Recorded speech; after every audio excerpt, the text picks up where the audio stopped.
Yo, how are you doing, folks? Welcome to episode 63 of the Simpa Life Podcast, the second one of 2022, I do believe. It's a bit weird. We are now nearly a quarter of a way into this century. Saying that when I think of 5-10 years ago, I think of the mid-90s. So maybe I do have a little bit of arrested development. I am stuck a little bit in a teenage mindset, but we'll use this as a wonderful segue onto today's guest, who is very relevant and an important individual from the mid-90s and around Proposition 215 in California. She was California's first cannabis caregiver to actually be acquitted under the protections afforded under Prop 215. She is the I suppose now the widow, unfortunately, of the late great Eddy Lepp, OG Eddy Lepp. She was also his caregiver, and she is the co-founder of C Green Holistics Education, which is a non-profit that helps cannabis carers learn how to cultivate cannabis and stay within the guidelines. So she is Sandra Castaneda Lepp. How are you doing, Sandra? Doing pretty good. Thank you for joining us. Thank you for having me.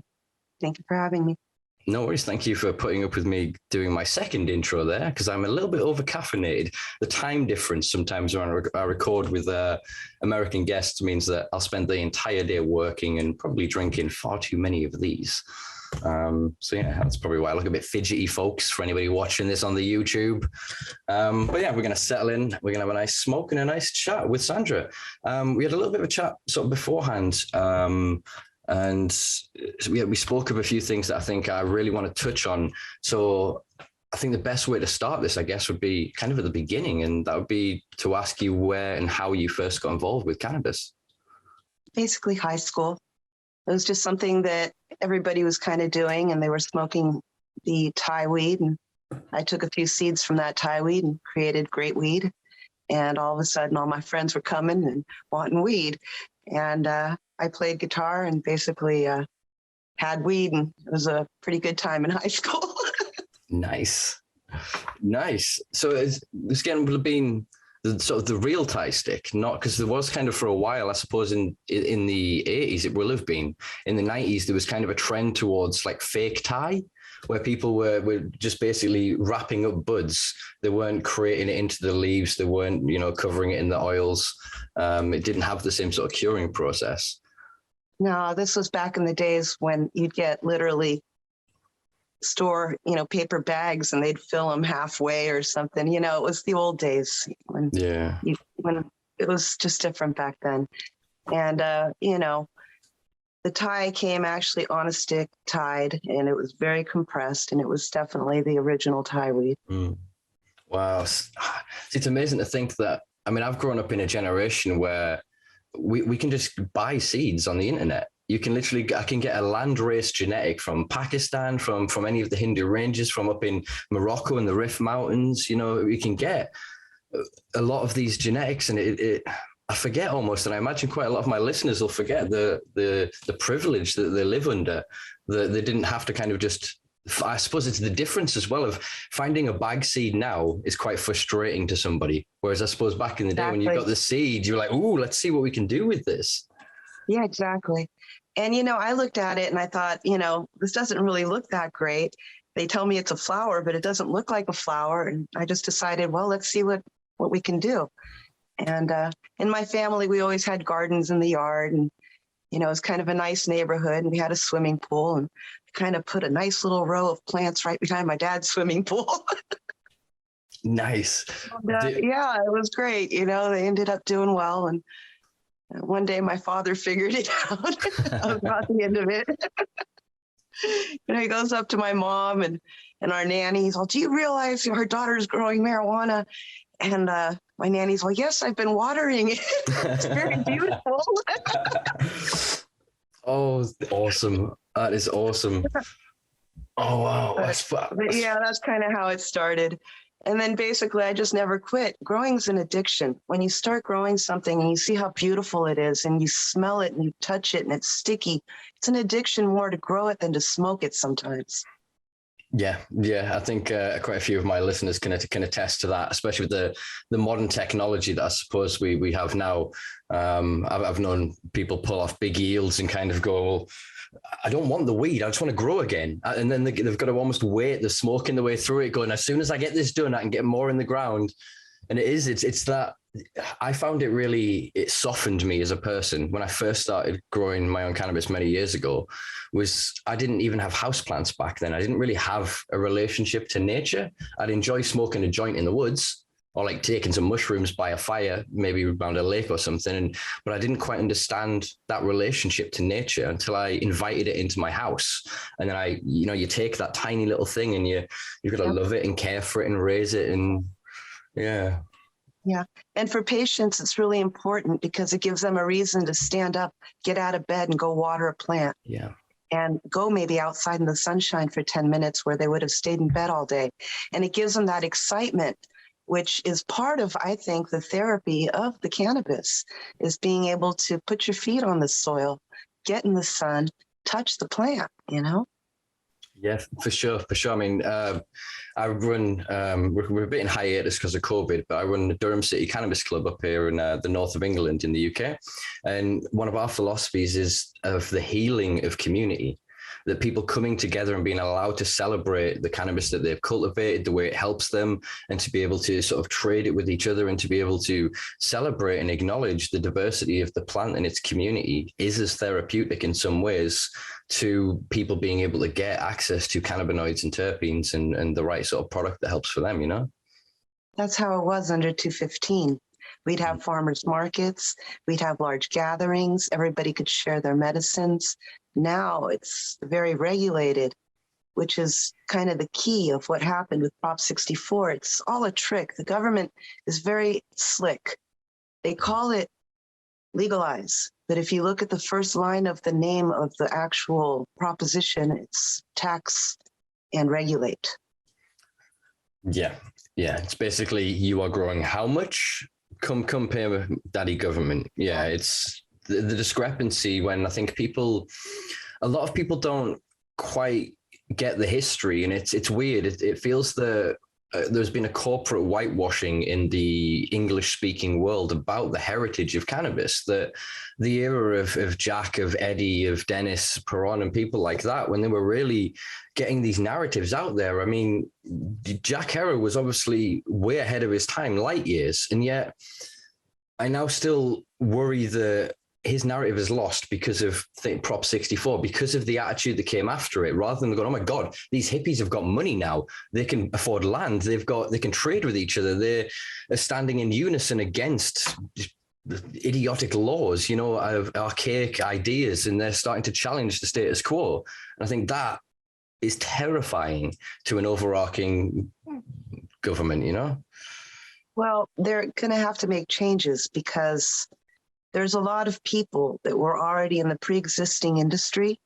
And I would say maybe 1/10 of those people have been able to move over to the legalized industry. If that, from what I've heard from various people, If that. Yeah, it's quite a juxtaposition. I'm thinking of, I'm trying to think of the account so I could shout out who it was.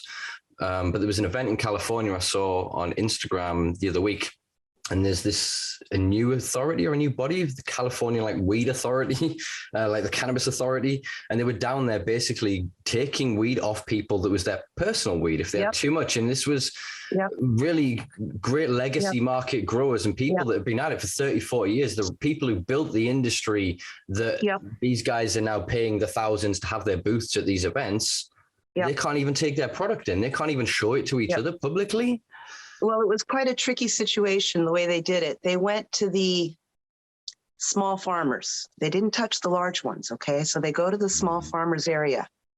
And the way they had it set up was so that you could display it and look at it and go to another area and order it.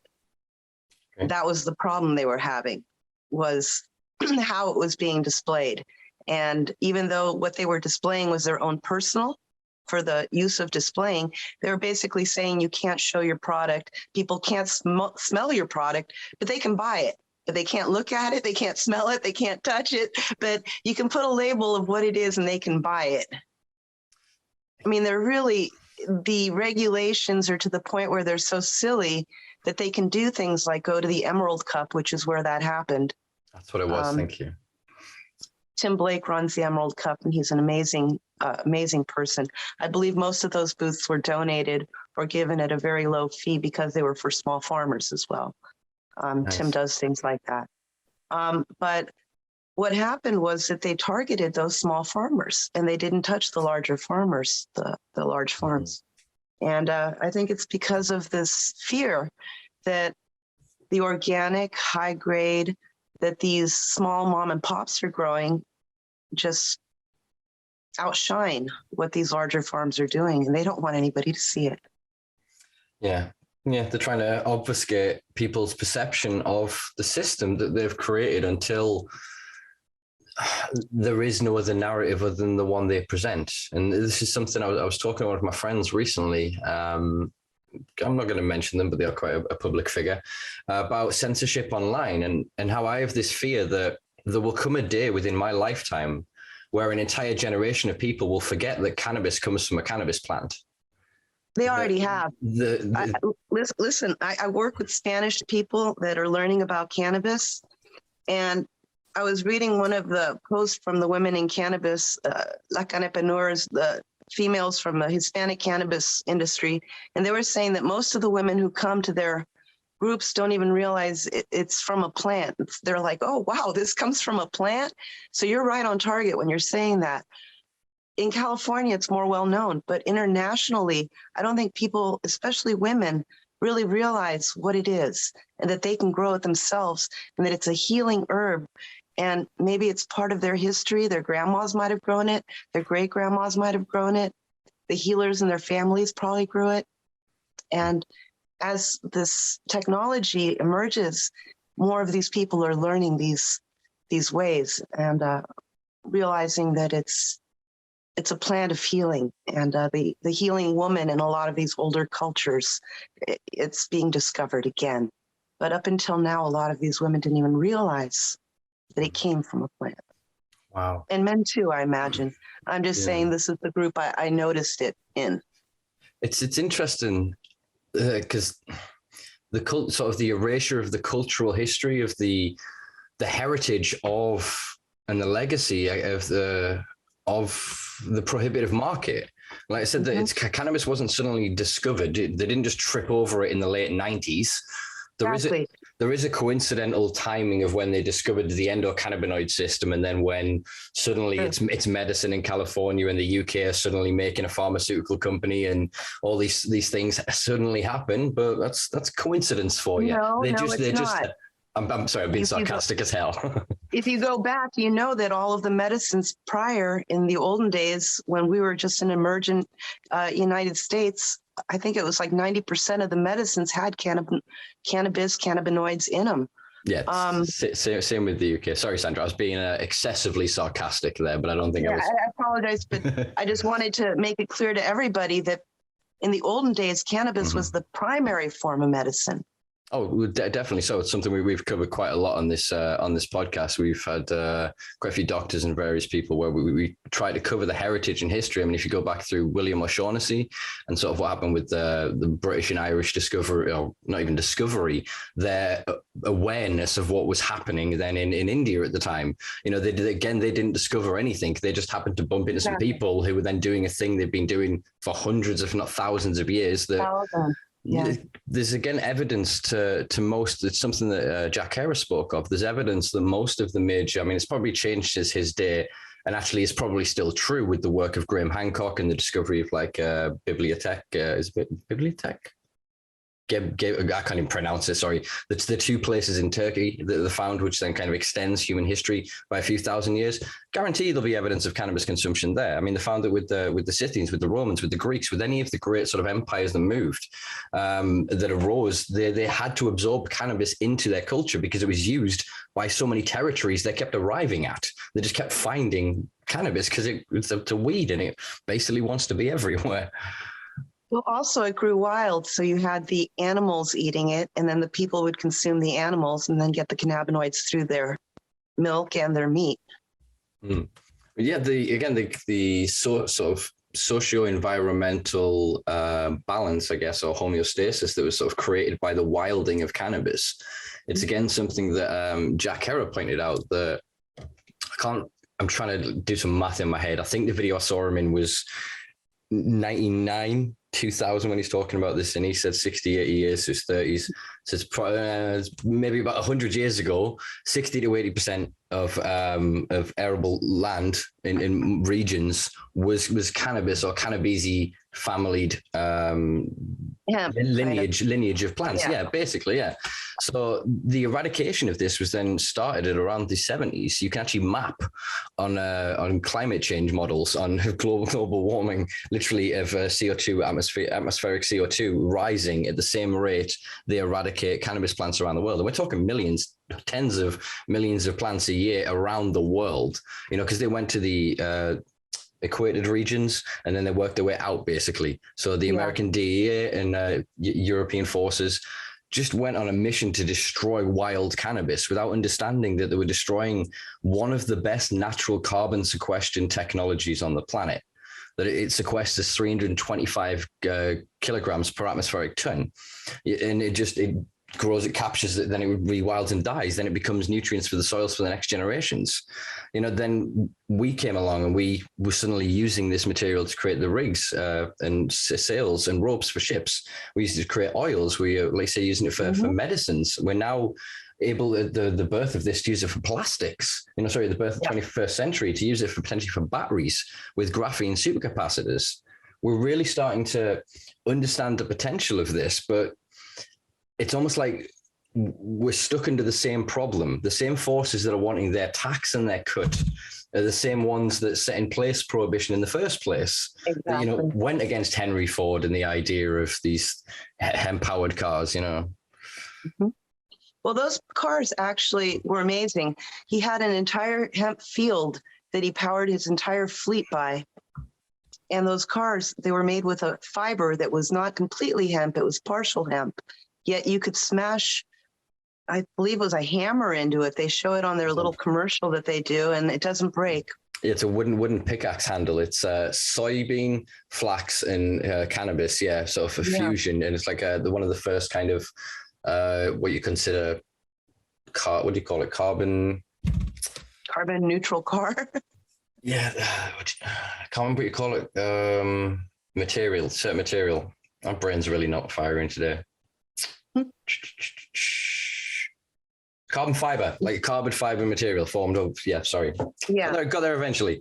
And obviously their research, they were looking at then using the polymers as well, and the cellulose from the plant, being able to use all of the plant in the production of this. So it wasn't just like you could strip the fiber, the rest of it, then you had useful production in the roots. You could obviously then get the seed oil, as you said. I mean, we're now in, I think, a generation of understanding the true taxonomy of cannabis and to be able to look at really hybridizing what would be considered old school hemp with like new school cannabis and getting the best of all worlds, you know, getting the increased cellulose fiber levels while then getting all of the cannabinoids, terpenes, cannaflavonoids and all the other components, but then still having the physical material to build houses with, to burn for fuel. And I think in that way, we could see Jack's vision come to fruition, but he kind of imagined it under the capitalist guise that we live under, which is right now in the United States, we should be able to, at least in California, being a leader that we should be, all of the waste from all of the growing gets disposed of via grinded up and then like weighed. And I mean, there's so much weighing from the wet plant to the dry plant to the waste material that it's not feasible to even somehow form a company and say, I want to pick up all your waste material and use it for hemp housing, because there's so many laws that it's just so difficult. What I feel is that it needs to be decriminalized, not legalized. And that way is the only way we can move forward. Interesting, yeah. I was at a farm in Mendocino in 2018. I was saying before we started recording when I did that road trip. And I literally walked out of a grow room with the guy that owned the farm, and he's just showing us around his trimmigrants, as they're sort of colloquially called. And I met a couple of French people, a few Canadians that were down, and they come for the season. You come to trim through and move on. And I had a nice little chat with them guys and walked outside, and I saw this mound, and we were just like, "Hey man, Brett, what's this? What's this over here?" He's like, "That's the mulch pile for sticks and stalks, and this thing is tons high." And I'm just literally like, "Wait, what?" So yeah, we're not allowed to touch it. It's a waste byproduct. As soon as we've stripped the flower, and so I was talking to them about like carbon sequester, and we're talking about like plastics and all of it. And then I basically said about like graphene and supercapacitor batteries, and yeah, the frustration in his face, because it just, again, and then I started to do sort of the math in my head of thinking, how many thousands of microfarms have you got out here? How many millions of plants are you turning over? So you're sequestering this carbon, but then pumping carbon back into the environment to destroy it, or you're then negating the building potential of it. So instead of it building houses, we're now making concrete, which is hugely carcinogenic and environmentally destructive. We're tearing down forests for timber. It's a crazy. If the world could understand how hemp fiber homes could literally save the planet alone with just that one resource being exploited. It's just amazing how many different resources can be made from the plant. And I think that DuPont and other companies, large companies that were at the time of the initial, ban on all of this growing and all, they're the ones who profited. They're the ones who are still banning it. I mean, Soros and large companies were behind 64. So much so that the small farmer couldn't fight it, Well, it's an interesting evolution as you speak of. I mean, DuPont were massively influential in the marijuana, spelt with a H, not a J, because it wasn't quite racist yet, because they hadn't decided that one, act, because of with the time of like Harry J. Anslinger. So they were using this kind of fervor and this fear that they generated through reefer madness, because basically at the same time they discovered nylon. They've gone, oh, look, we've just created. Thank you very much. Yeah, we've just created all of these plastics, and we've just found this nylon material, and we found all of this. I mean, DuPont are one of these companies, the same with is it 3M, that are in serious shit at the minute because of these forever chemicals, these PFAS. So things like the Teflon in frying pans, non-stick. So this is now in 99.8% of all humans' blood as a consequence of them creating this product. And so their research and everything was made possible because of the prohibition of cannabis.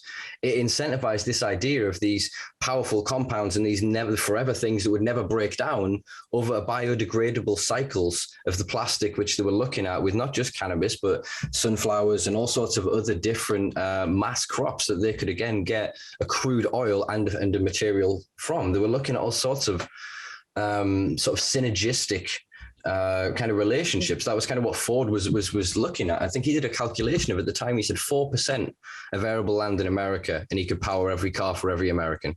That was obviously in the 30s or 40s. It'd be probably around 10% now. But again, what we know about with bioethanols, even from the seed fuel, that's like 5 times less polluting than the current petroleum we're using. Yet we're going to go to this, I don't want to say illusion, but this idea of all these electric cars that have got no emissions, but they're being filled with emissions from elsewhere. It's just no local emissions. People don't realize that energy needs to come from somewhere. So the only way to logically do it is to do it with solar energy. And unfortunately, here in California and in a lot of the United States, when you create solar energy, that solar energy goes back to the power company. You're not allowed to have your own battery to store your own solar energy. They want you to give all your excess back to the grid. That's because they know the efficiency that, if unbridled, what that could do. I mean, what was I'm going to butcher this calculation. It creates a power plant, basically, by every solar house that becomes a solar house. They no longer need to have power plants, basically. They're getting all their free energy. And what they do is they pay you for that energy at 1/10, I believe it is, at the price of what you pay for them when you need energy in the evening. Exactly that. It's the con of participation. That exact mechanism is what the retail cannabis experience is in most of the states that I visited in America. Was the illusion of participation, of going, look, we've got cannabis and we're in the game. And it's like, no, get in the shop, show us your ID, go through the airlock, buy your product, get the hell out of here. You're not allowed to smoke it, don't open it, don't do it. Whoa. Don't look at it. I came to a weed shop. What is happening here? And the experience obviously was very different, I found, between Oregon and California, to the point of I actually did a 3.5 hour round trip when I was staying in Northern California to go back to Oregon to buy weed, because I just couldn't face the idea of giving my passport over, being sat in a blank room, then let into another room. And the procedure of it all just felt very, I don't know, the opposite of what I was led to believe this movement was supposed to be, what legalization was supposed to feel like. Well, it's definitely not felt very good for all the small farmers. In different areas, they set different rules. For example, in Lake County, where I am, a friend of mine, where we started doing the free training for patients at Sea Green Holistic Education, they had 18 acres on that lot, where we had a very small area where we had the plants. But when the legalization happened, they said, well, you need 20 acres to be legal. We had 18. How does that favor anybody who's not super wealthy? I mean, we were lucky to have 18 acres and, you know, they wanted 20. So we were basically not grandfathered in and not allowed to continue. And then they got rid of co-ops altogether, which is what we were. Now they have no more non-for-profits and they have no more co-ops. It's all basically for-profit. How can that be justified? So does Prop 64 then, I guess, supersede any of the protections of 215? Does it just rewrite the industry? They weren't supposed to, but what happened was they allowed different legislation to create rules and regulations like MRSA and whatnot, to form things like, well, if you're a home grower, you can only have 100 square feet.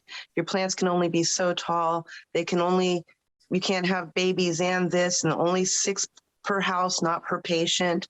And if you want to grow outside, you have to go get a permit. They made it almost impossible for patients to grow and forcing them into the dispensaries. And then what happened, basically, the dispensaries won't recognize you as a patient unless you have a state patient ID card, which now they're not even giving out. And do they run out as well, I take it? So eventually all the people that have one will not have one. So this is a trend I'm seeing from people I speak with in Canada, and even some subtle talk in Israel, that wherever there is first a medical model that progresses and builds and the industry evolves, as soon as the big boys, the pharmaceutical companies and the major players, and I just mean the healthcare providers in general, the people that are going to make their money each step of the way, they seem to be abandoning the idea of patients in favor of going, if you want a raw product, you go to your recreational, you go to your adult consumption market. Exactly. And then what it feels like, and this is my tinfoil hat moment for the evening, is that data is moving from back from one to the other. That we're already seeing this with the way like Tilray and Canopy and a few others kind of skirted around. Oh, we're medical. Oh, we're adult. We'll just buy this and take this. And now they're just cannabis companies. So they're playing both sides, it feels.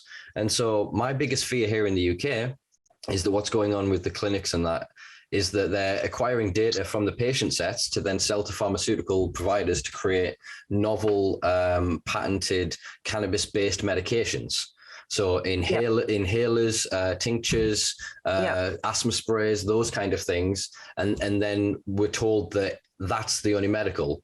So if you want to eat the raw plant, if you want to combust the raw plant or whatever, that's not medical, and you're putting yourself in danger. And it feels like there is this new kind of reefer madness underpinning it all. Do you know what I mean? That they're going, our white suit professional cannabis is brilliant, good stuff. But that stuff down there, for the people who've been giving it for 30, 40 years, dangerous and it's bad. Yeah. There's companies here in the United States that make pills out of cannabis. And basically they say that the only safe cannabis is their pills.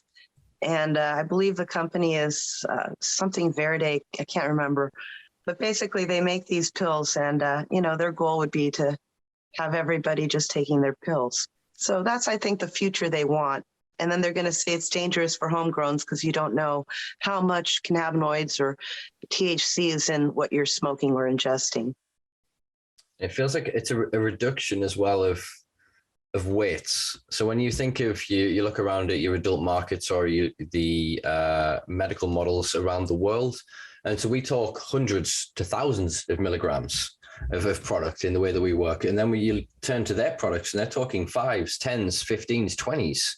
And they're then talking, oh, tolerance this and tolerance that. It's like, no, mate, you don't understand some serious basic concepts here that we have all come to accept. Science has generally caught up with the idea of the entourage effect. You know, we have consensus now on the endocannabinoid system and proliferal sort of benefits of consumption.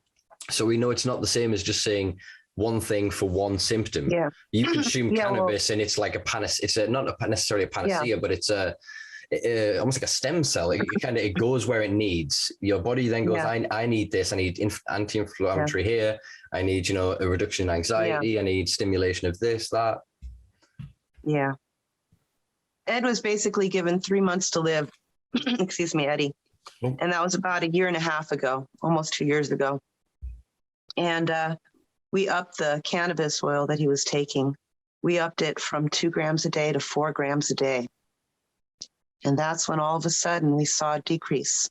The brain cancer went down. The lung cancer went down from the size of a postcard to the size of a silver dollar.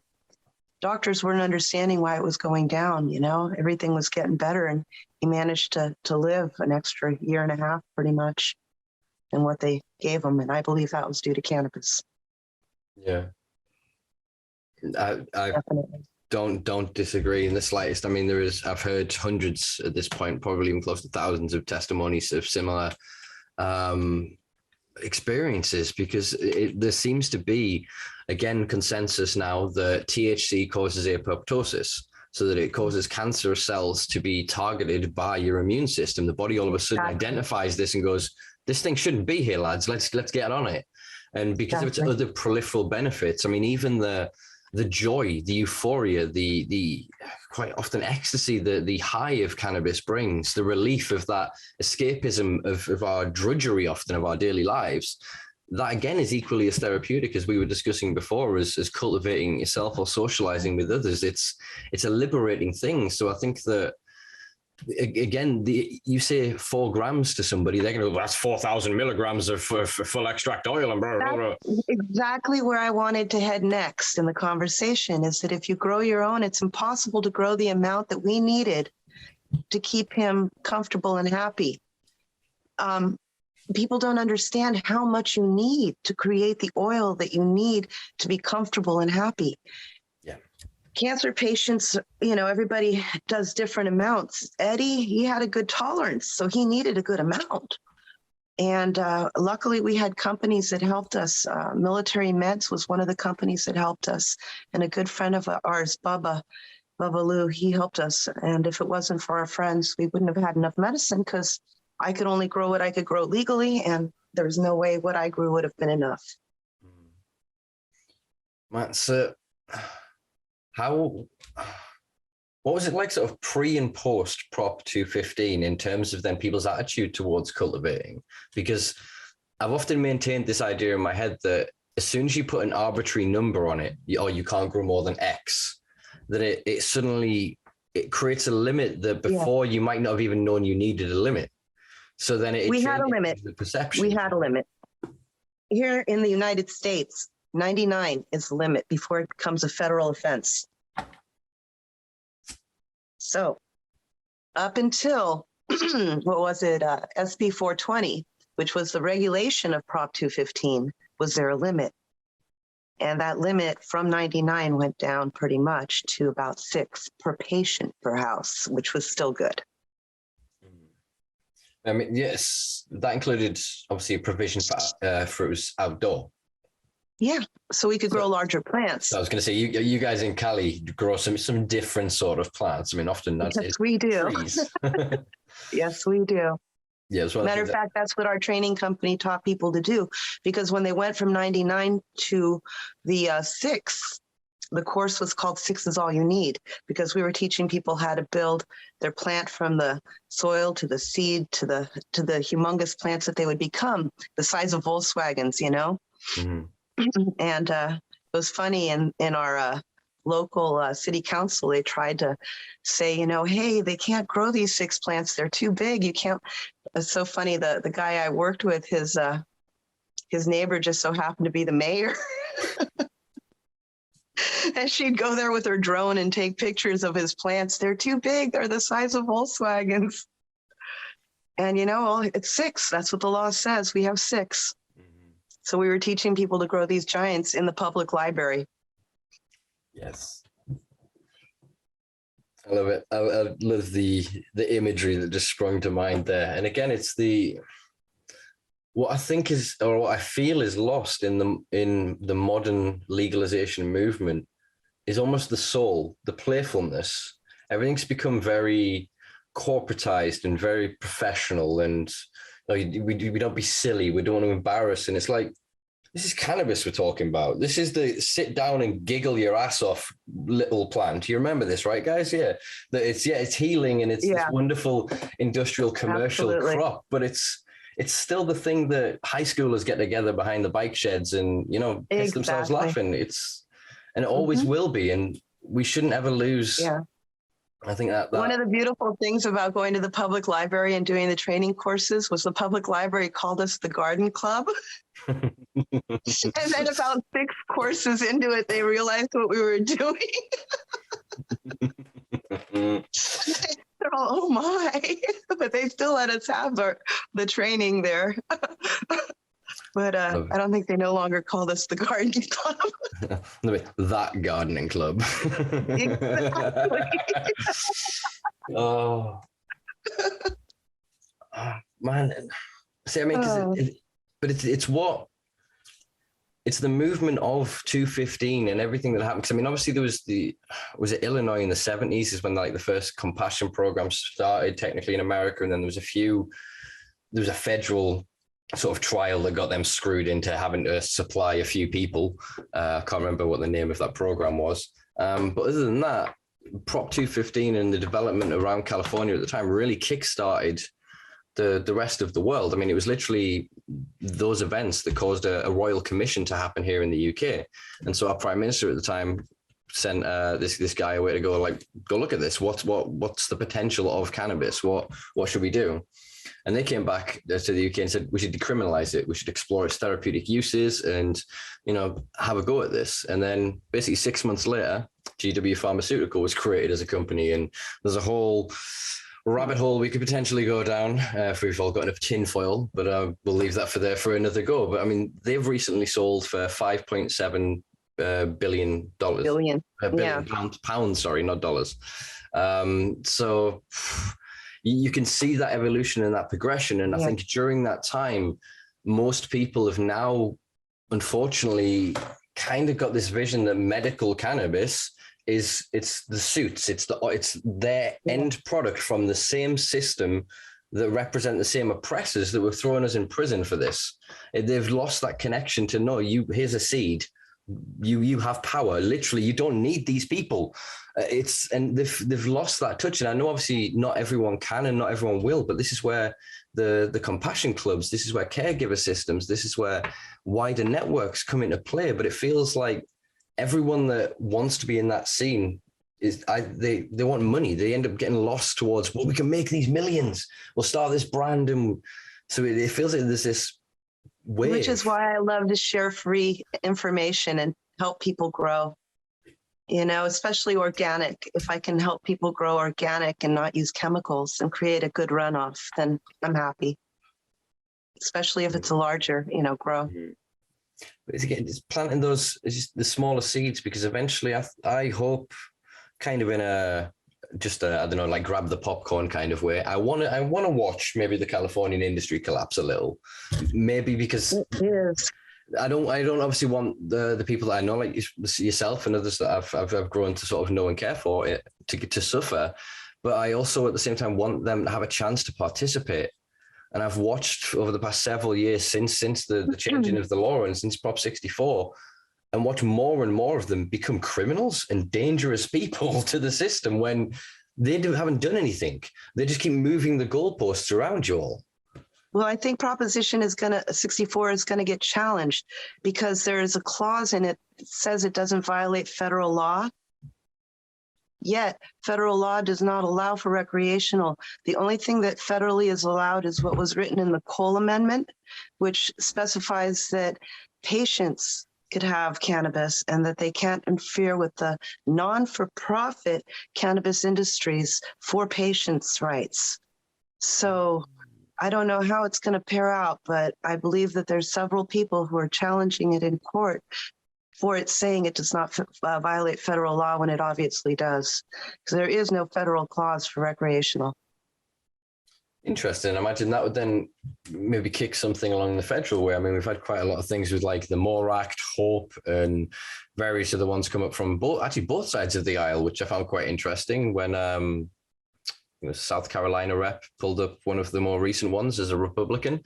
Not to get into party politics, not that I play party politics, but it was just different than the narrative we'd seen over sort of time. And it's now become, finally, I think my favorite word has been brought into the debate, and this is deschedule. So rather than we're going decriminalize, legalize, and people wanting to cash in and turn this into a commodity, I think that the first step, I think, is the coupling, in my opinion, of decriminalization is deschedulization. That if you remove it from the various acts in whatever region and territory you're in, there is then no criminalization by the removal of it. So it one causes the other almost. And to then hear this language come up is I would say first progress towards this, that almost the freedom of the plant is not the same as the freedom of capitalism to make a bastardization of the industry. Well, I think it's just taxation, and the larger the corporate grow, the least people they have to worry about taxing, and the easier it is for them. And that's my own personal opinion. We see this through Apple and Google and various other entities around the world. That once you become so large, you don't have to headquarter anywhere. You don't have a tax base. And something I do worry about with the Cali brand cookies, for example, are going to be involved in the UK this year. And we're not really sure in what capacity. It's from what I read was they would be partnering on a medical cannabis project on a clinic, which doesn't quite make sense to me. But then actually, the more I think about it, because of the other partnerships involved in the sector, we're already seeing providers, licensed producers producing cannabis and then selling the same thing to a recreational market on one side and to a medical market on the other. Yet they're marketing one as, well, this is medicine, and that's just them getting high, but it's the same product. In some cases, they limit the THC on the edibles for the non-medical. I've seen that in different places.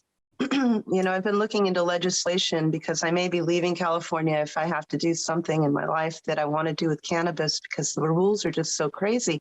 I'm just hoping that they'll federally legalize it and, things will change. And for now, I'm just holding tight. But, there's some places right now that are amazing with their laws. And it's I'm seeing a lot of people leaving California because of that.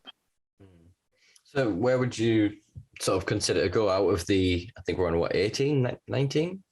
18 states that have are adult states now? Where would you consider going? Oklahoma seems amazing right now. Hearing a lot of good things. New Mexico right now. There's places that, are pretty good. They're going to still cost you money. You're still going to have to pay to play, but it's not going to be California prices. And I think that you're not going to have the same climate. You're not going to have, I don't mean that in a geographical or weather sense. I mean that in the kind of the culture. And agreed. But you got so many of us leaving that eventually the culture will build. And if they can have their farmers markets and if they can be together and smoke, the cultures will form. Right now, it's just hopefully California will get better, because it's sad what's happened.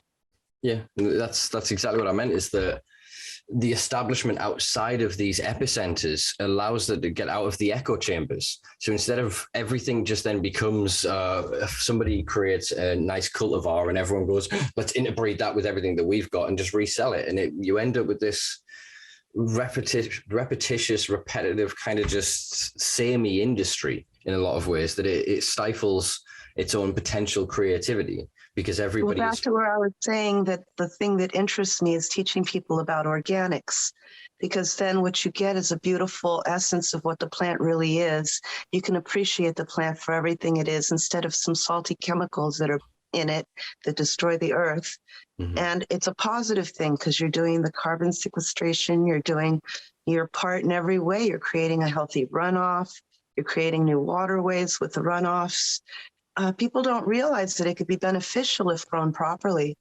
And instead of fighting over this or that or who grew this or that, it should be a joyous thing where everybody shares. And Mm-hmm. I think that's what's being lost. Yeah. I mean, again, to speak of Jack Herer, he spoke without hyperbole of needing to rewild the world, that without rewilding cannabis everywhere, we are not going to survive our impending future. We're not going to have a future because of impending doom, basically. And his prophecy, I guess, for lack of a better word, is coming to fruition. We're seeing that now because we're seeing cannabis industries in places around the world that are producing more carbon, that are polluting the waterways rather than purifying them, that are that are being a detriment to the system. They are using the same philosophies, the same ideologies, and the same mentalities and methodologies that got us in this position. And they've co-opted our narrative. They're going, oh, we're saving the world, we're growing weed, and we're down with the hippies, and but they're not. They're vulture capitalists that have come to pick the corpse of our movement ultimately, because it's kind of not died, but it's been murdered because they went, all right, let's wrestle back the medical over here. Let's wrestle back the industrial over here. Let's wrestle back CBD. Let's take that. And they've just stripped the cannabis movement away until the people that are left calling for true freedom and equity with this plant, we're just the druggies.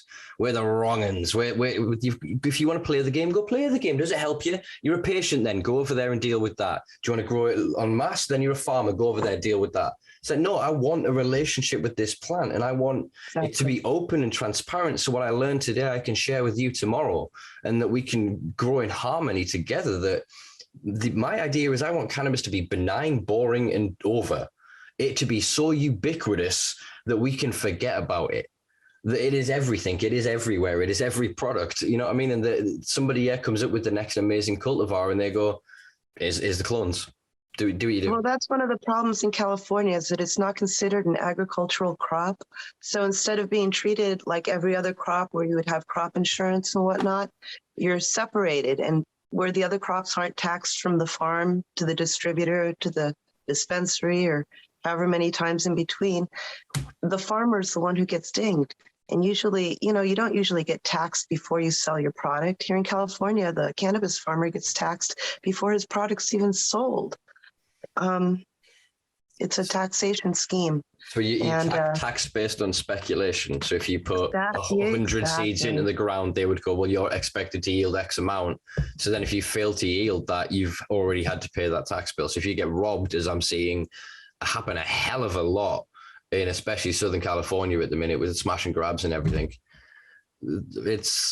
I can see why it's not. And then also plants that farmers aren't cultivating because they just let them go to rot, basically, because they couldn't afford to have them trimmed and sold and everything with the taxation and the prices. The prices have gone down.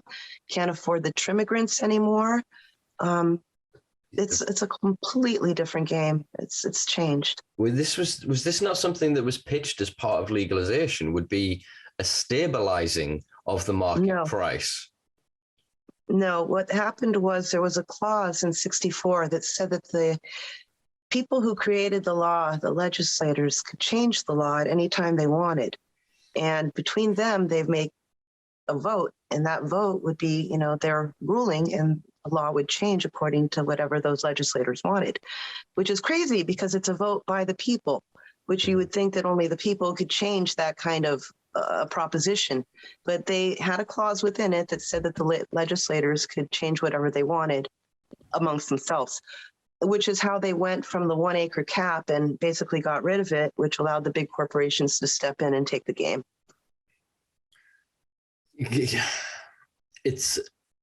It's frustrating that Because I mean, it's one of the things I've always respected about American democracy is the idea that if you get enough of your peers together, there is a mechanism by which you can have a vote on something. You can once and for all, once and for all determine whether others agree with you and whether you should have your chance at changing the status quo. It's a freedom I really wish we were afforded over here on this little prison island of ours. But to then see that handicapped by the structure of it, for them to put in this provision that they can basically go, we'll do whatever the fuck we want, whenever the fuck we want. And for them to actually then do it and there to be no recourse, because it almost feels like the donkey and the carrot, that there's just enough of an incentive for just enough of us that we'll go, but we could get, just keep going, just keep going, and just keep going. And the further we get away from the start of this and that deviation of knowledge and experience, again, to get back to the people not knowing that cannabis comes from a plant, I fear that these kind of policies and propositions are then going to have set that narrative almost in stone, that we are going that way regardless. Yeah, it's crazy just what's, happened in general. When I look back and I see it, it's just all trickery with their words. It's, for example, Proposition 64 in the California handbook, only half of the 60 somewhat pages were printed. I think it was 32 of those pages, and then it just stopped. And of course, people don't read it. And of course, people don't notice that they were supposed to have 60 somewhat pages and only got 30 or so pages. So the California voters didn't actually have a chance to even read Proposition 64 in their voter handbook because not all of the pages were printed. Over time, both hands behind your back. Like it's. Oops. Yeah, and again, you can see the retrospective. Also, you can see this in the retrospective, that when you actually are able to pause and reflect on it, you can watch the steps that they took, and then you can obviously theorize that maybe at some point one of these individuals sat down and wrote those steps out. And there is literally now a playbook, because I'm seeing what happened with California in terms of the go medical first, let them explore, get a data set, allow systems to operate, get the doctors on board and change the culture that people are all of a sudden like, yeah, we'll be all right with weed. And then introduce this heavily taxed, heavily regulated model. But instead of waiting a decade plus in between, they're now accelerating how fast they're getting them together. So it's the same lobbyists, I feel, in the States that are in most of the European and frankly, Asian and African countries as well, which I'm seeing pop up at the minute, that are then lobbying to create a medical acceptance. So then certain products, then they want a domestic cultivation, and then they want to sell that product abroad. And so it's all about creating this globalist network where a handful of players control the entirety of the narrative. So that, yeah, this idea that somebody could grow a couple of plants and sell them, they'll be so restricted out of being able to afford to do that. Craft cannabis will be so beyond expensive in this capitalist world because that's the system they've built. That's what they want from it. Well, I think what's going to happen is that worldwide, people are going to want California cannabis. And yes, the temperatures matter, but the genetics matter more. And I think that's what the key is going to come down to, is the genetics and California genetics worldwide eventually. Yeah, we're seeing that in the UK. I mean, we have a thing called UK Cali, they call it, and you can pay double the price in the UK for just having those genetics. But again, it's only in a certain section of the market, because then the people that know can just go on a website and get some of those genetics. You know, if you actually go online, you can find breeders, you can go on forums and you can pay for the cuts. You can get an actual cut from the other side of the Atlantic in postal that will then still veg out on this side. You know, there are people that are sharing these things sort of on the underground. And I think that... Absolutely. But that's where it comes down to. Yeah, I think that's building that groundswell, isn't it? And I think that eventually... So what does it come down to? It comes down to seeds. Yeah. And this is why it's then scary if you look at big agriculture. So you look at, not to get too conspiratorial, I don't know where again all this tinfoil is going to come from, but Bill Gates in India, you then look at Monsanto's presence with its project that is denied for a decade called the Terminator Seed Project, which is effectively what they're now doing. So they're using metadata collection and acquisition to then basically trick developing nation farmers and force them by violence, by attacking unions, by attacking organizations, to monocrop with their genetically engineered products that then don't reseed or re-veg. They're then forcing them into that cycle, but then doing that is going to cause so much damage to the natural ecosystems of these countries. And it is a scary thing to see. I mean, I look at South America and what is happening there with the exploitation of labor. Lathos inside of South Africa, the kingdom in there. I mean, the projects that are then popping up in a lot of the developing countries are not looking like they're going to benefit at all the developing countries. I mean, look at this deal that the Taliban are apparently striking with that German company Seafarm. They're talking about building a 45 million euro facility in northern Afghanistan and getting the Taliban to back this. Yet 10, 15 years ago. Isn't it crazy when the United States should just be legal and we should just be doing that? The weird thing of it is if America pulled its finger out. Taliban, I wouldn't want to deal with them. Honestly, it's not my thing. I wouldn't want to do that. But you're looking at another country taking a basic cannabis market and blowing it up. And why are we not doing it? Because we're basically got too many regulations that don't allow us to. And I think that ultimately a lot of those regulations, as we kind of touched on before, are because of the proliferal industries that could be harmed by the proliferation of cannabis. So like energy. So obviously other oil producers are now quietly trying to become rebranded and remarketed as their energy producers. And quite a lot of them are following alcohol, tobacco, a lot of the big agriculture that's invested into cannabis, they're following that same path because we're recognizing that if we suddenly make 60 to 80% again of arable land cannabis, then that changes massively the face of global trade. Well, that's what I think the United States is missing is the global trade, the worldwide global trade that's basically outrunning them. It's forming without them. Massively so. I mean, obviously, I grew up in an era of the end of the Cold War. And so Russia went from being kind of an enemy to just kind of a nuisance over there. And then the rise of China is kind of America's national foe. And I look at their patents. China owns somewhere in the region of 60% of world patents for cannabis-derived technologies involving things like graphene, which is, again, the future of this stuff. I mean, we talk about it jokingly, me and friends, like it's Star Trek stuff. When you really start to understand the potential of using plants to produce technology, it's next level. I mean, I met a guy recently that's using mycelium to create circuit boards. So they partnered with a cannabis company to make a cannabis battery in a mycelium circuit board. So they're looking to grow computer systems. So again, that is one potential avenue, but the big boys are never going to want to invest in that. They're never going to want anything to do with it.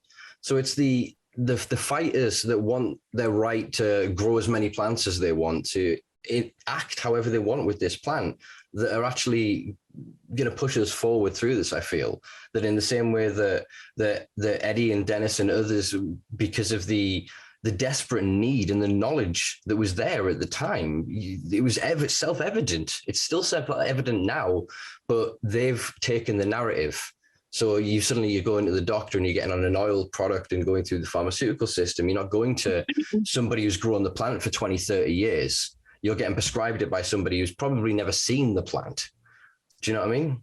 And it's here in California, we have cannabis doctors that I don't know how many real doctors, prescribe cannabis. I think it's looked down upon still, So there's certain doctors that will prescribe it, but where I live, it's very far and few between. We've got two. One's about an hour and a half away and one's about an hour away. It's just not something that they just typically do at like the clinic, It's crazy though, because so I've done quite a lot of research recently about the Sacklers and Purdue Pharmaceuticals and Oxycontin, and sort of how their movements around the US and the creation of these pain management clinics and how they affected the FDA and the regulations on pain management. And I'm then seeing very similar pathways being implemented by these cannabis-based medicine pharmaceutical companies. We call them the CBPMs or MPs, CBPMs, cannabis-based product for medicinal use. And so these are then this next level of synthetic products. So we in the UK obviously create Sativex and Epidiolex. Epidiolex obviously being the only cannabis-based drug that the FDA actually approved.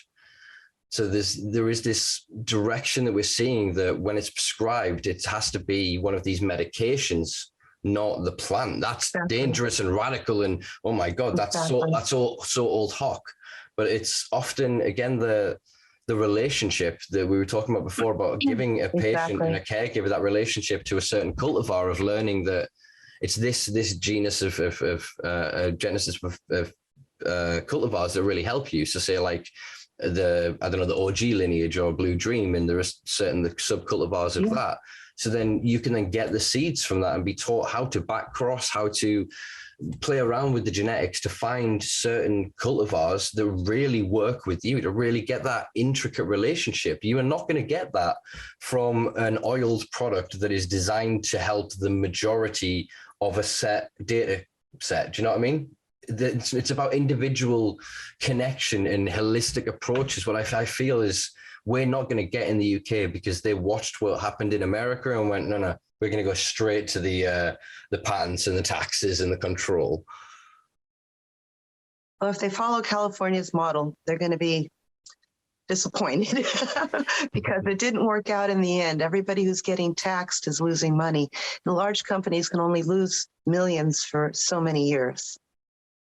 It's interesting. That's why I think like companies like Curaleaf, Trulieve, and them ones they've got such huge presence, something like 100 and something plus dispensaries, and they can afford to take a loss in California on a premium front storefront, while they're then making bank in a much smaller region that's only just come online and is still going to ink its way up to the billion plus yearly sales. You know, it's this sticker or this button, Sonoma Patients Group, my good dear friend of mine, recently just closed it down because they could no longer continue to operate with the profits they were making after Proposition 64.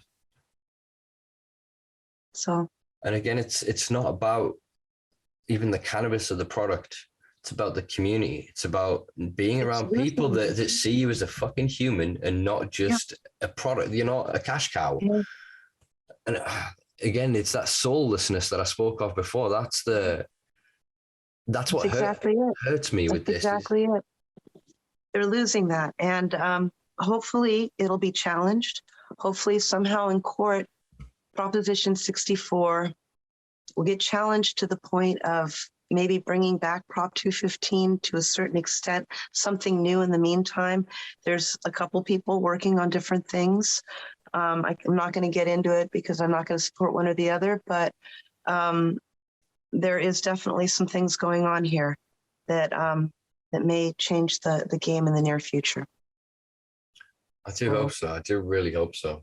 Yeah, it's being challenged, like I said, on the grounds that it's federally not legal. So, and then recreational and taxable is federally not legal. The Cole Amendment only allows non-for-profits and patients' rights. It doesn't allow for recreational rights. So that'd be interesting, because then it would be one of the things that I quite often quote is that because of the quite broad qualifying criteria of 215, that by 1997, 1998, there was sort of an epidemic of back pain and insomniacs, because then obviously people could go to your doc and pay your amount and get your script. And so I would like to see that system almost where it's an open exploitation, but it's for the betterment of everybody except the corporation. I'm down with that. I am so down with that. I'm happy to participate in that sort of system. There is one called the Restoration Act that I've kind of helped edit, about half of it so far. I need to keep looking at it, and they are taking my edits into consideration, so I can support that one. But there's definite things that hopefully will happen in the future that will change the direction of where we are now. I do hope it's a state movement rather than you guys having to wait for federal legalization, because for all we keep seeing the commitments and the fervor here and there, I don't think, unfortunately, it's US federal legalization is going to happen anytime soon. Or if it does, I think it's probably going to be closer to Prop 6.4 than it is 215. I agree with that. But then what is federally legal? Federally legal is patients and medical, not for profit. So according to their own rules, they're in a little bit of a dilemma. It's interesting because there is a mechanism for withdrawal from the UN 1961 Single Convention on Narcotics, and that's what Uruguay had to do and what Canada had to do. And interestingly, because of the way that colonialism works, Canada had to actually seek the British Queen's royal assent to be allowed to withdraw from the treaty and legalize cannabis in the Great White North. And so the UN holds it in a contradiction in that they withdrew from the treaty, changed and amended their domestic laws, and then re-signed to the treaty. The US could do exactly the same thing, but I think the hypocrisy if the US did that without challenging the convention, because it was the US that basically pushed and created for this global drugs police force. And so I think that it's unfortunately, it's all kind of contingent, that California feels contingent on the US and the US feels contingent on the UN, which is then the world. Because if the US go, I think the rest of the world then has to go, no, this isn't fair. Like, we're going as well then. And I think that creates that tidal wave. And I think this is why there feels this greed and this urgency in certain corners, because I think a lot of people feel we're getting close to that domino effect occurring. So you look at the Far East, there's regions out there that are going, no, we're not going to get caught on the tail end of this again, like we did with the last big social movements. You know, they're really starting to lay foundations. I think of like Indonesia, even the Philippines, moving through that kind of region, that they're looking at how to help protect create a domestic market that actually benefits the people. It's not about bringing in foreign investment and making other countries richer. It's about creating domestic wealth. And I think that those projects are hopefully going to move enough that the citizens of the UK, of America, and other anglicized nations kind of go, hey, we want some of that. Yeah. You're growing all this weed. You're growing hundreds of tons. And how's it help me? You know, how's it helping my kids? Is it making my air any cleaner when it should be? Is it making the water any safer to drink? Is it making the food any better? Is it?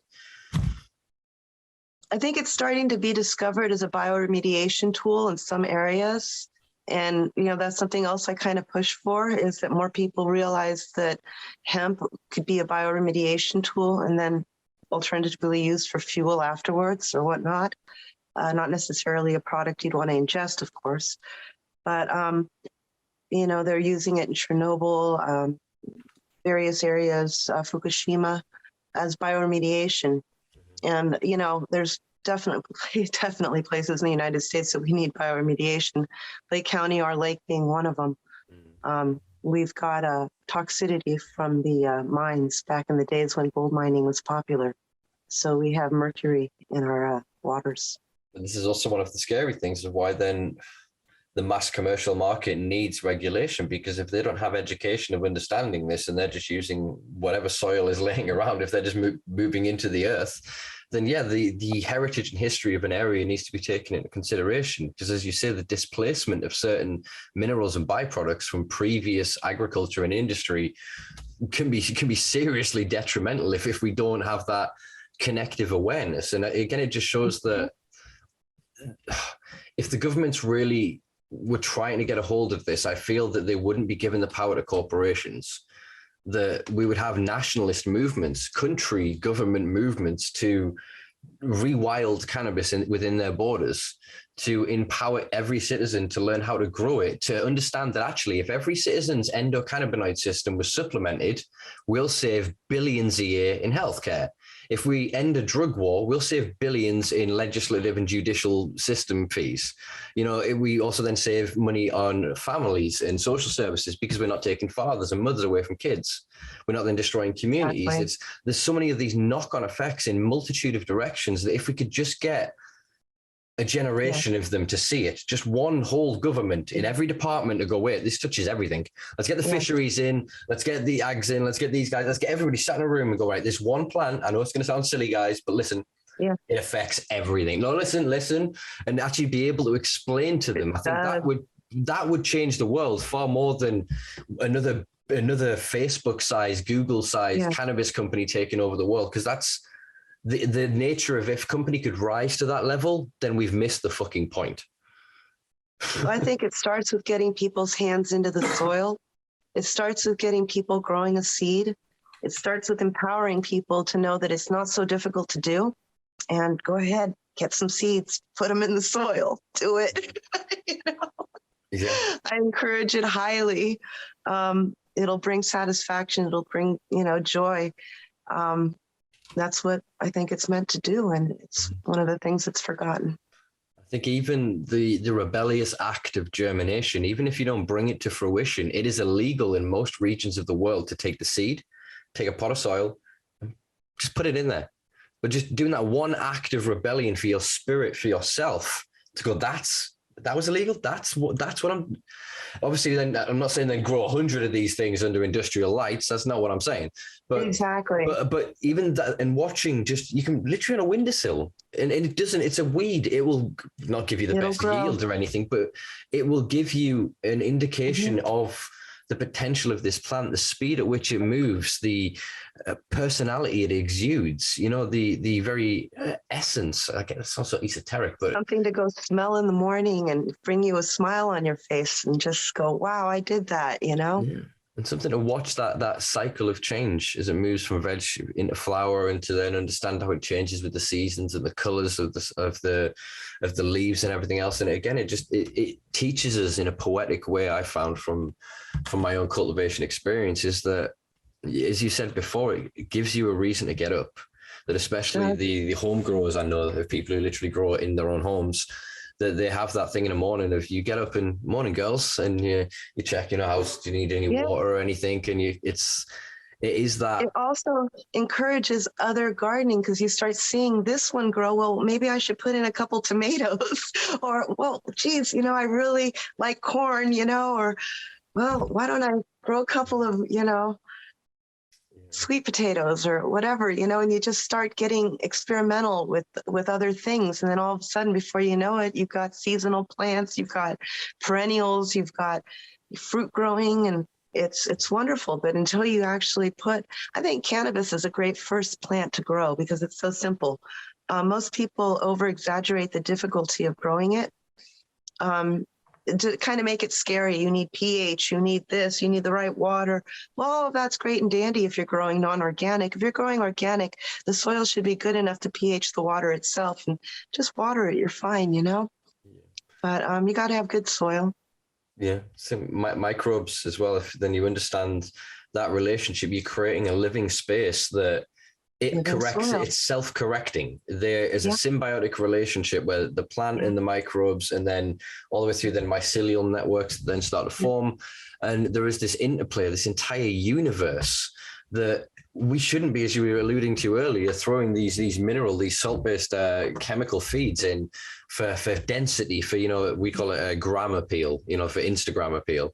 Not only that, but the stalks that are being thrown away, those are full of mycelium right there. It's just that they're not looking at the whole picture because they don't understand the plant. So they're looking at a very upper level, top view of what they think should be proper. But the people that are making the regulations aren't the people that know the plant.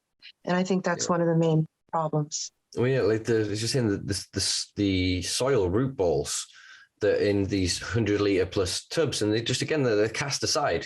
Stalks cut off and everything, and thrown and cast aside. But then the potential for that if there was a system that went round at the end of every Croptober and gathered up all of this materials to then be put onto the big agricultural fields, rather than these petrol-based fertilizers, rather than manure from animals that have then been fed things that are actually then creating toxins through a buy chain that's then affecting the fields, that is getting back into the human chain, that back into the animals. I mean, you actually don't have to even donate that soil to anybody. You can reuse that soil for 40, 50 years if you amend it correctly throughout the seasons and add compost and topsoil. And my phone just took a dive. But if you just amend the soil properly, you can use that soil for multiple years to come.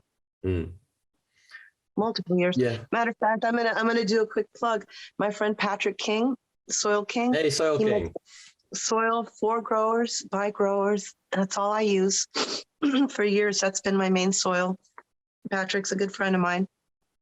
And I would, after using his soil, never use anybody else's soil. I do reuse his soil. but he brings me more every year. But he I help take care of a few of his Facebook pages and whatnot. Patrick's a good friend of mine. Oh, nice. He's on my list of potential guests because I write for Weed World magazine, and they do quite a bit of work with him. I know my bosses at the mag do as well. So yeah, I help administrate just a few of his little, this and that, whatever. Anyways, well, when you're in California, you all kind of get to know each other, especially the cannabis growers.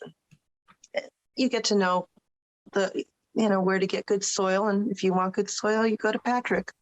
So, that's the education, because there are so many we have a lot of hydro shops in the UK, and obviously it's in this quasi area. They know what the hydro shops are, but as long as the shops don't sell seeds, they don't really care. So people turn up all day long with vans, just getting the 50 litre bags of soil and just ton after ton after ton after ton after ton. And there's one or two I know that are very successful that go through pallets upon pallets a day of these things stacked to the sky. Yeah. And just you're thinking we're moving Earth. Really start to think of the logistics of what we're actually doing here. You're accumulating all of this mass in one area, mixing it up in a soil, and then using carbon to distribute it around the world. Countries we're talking about here as well, like Central Europe outwards. It's an insanity. We're negating and losing that benefit of the carbon sequestration. We're losing that relationship, because as you said, that we're starting to understand with microbe studies the best thing is they always say about like eating local honey, and so they're saying about eating food from a local area. It's because there is something of a symbiosis. It's not too ridiculous of me to state and theorize that there is this interconnection, and so that if you can then have this interrelationship with the dirt, the literal dirt, the earth, the water that is local to you, it is going to be more beneficial.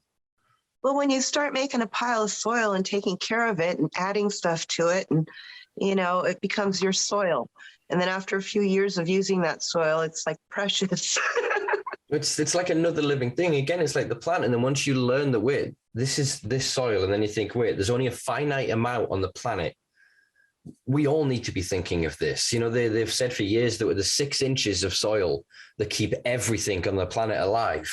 And if we screw that, we're done.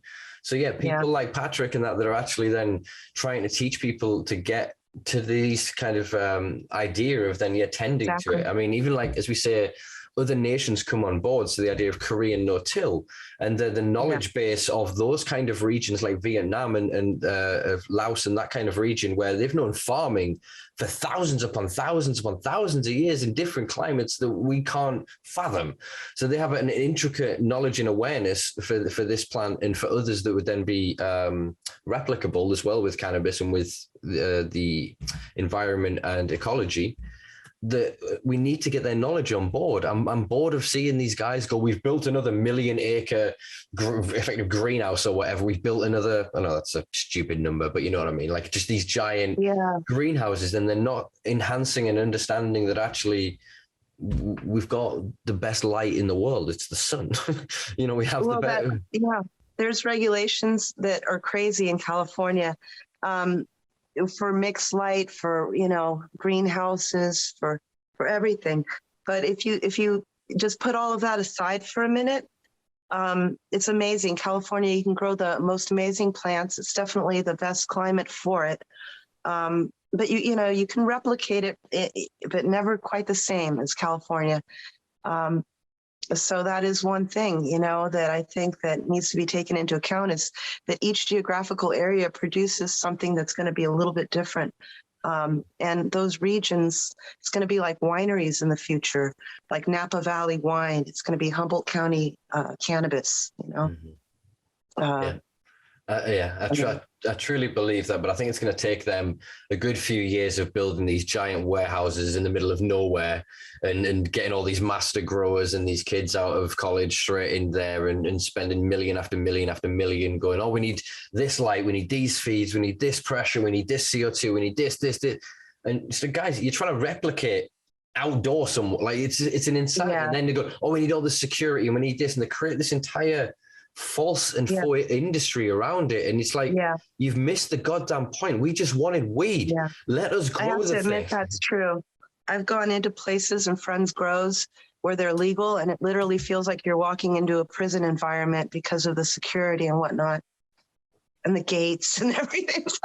But again, if it's so abundant, it's valueless almost. The things I'm seeing that are really tragic. I read, I follow quite a few pages on Instagram, and I read a story of a guy who got shot in the face during a robbery for less than a pound of weed in Northern California. And this is not an uncommon thing anymore. And I'm thinking the fluctuating price of this means that's nothing. That's not even a couple of $1,000. Unfortunately, in California, things have been rough. And with the COVID, people are pretty desperate. And a lot of people have very little money. So, it's hard times in California right now. That's what I'll say. And there's a lot more theft. I wouldn't leave anything in my car in San Francisco or a lot of other areas. And I'm from that area, but it's just a lot more theft these days because people are a lot more desperate because COVID and whatnot. It's made things very difficult. So the socioeconomic situation is, from what I've seen in California, in terms of its homeless population, it seems the collapse of certain industries is. Yeah. I think that, as you said, California's only option. I mean, what did Jack Harris say? That hemp is the future of all mankind, or else there won't be a future. Otherwise, there won't be a future. And I think I'll caveat that a little and say that cannabis cultivation is the future of California. Without it, there is no future. And I think that is predicated on global legalization. California can't sell its weed in Italy, in China and wherever, unless then there's a global system. So I think we almost need to get past this nationalism and look at then this idea of going, all right, we need to just grow some weed. Like literally, all right, where's the best places? Where has got the land races? Where has got the knowledge and the history and the heritage? Let's invest some money. Screw your economics a minute. Let's invest some money in the right places. The people who have been at the front line of this. All right, you want to stop the heroin trade? Let's go to the Golden Triangle and let's go to these guys and go, you want to grow some weed? Grow the weed, and we will sell this in the highest end shops around the world. You know what I mean? And create that spectrum of economics within it of cost.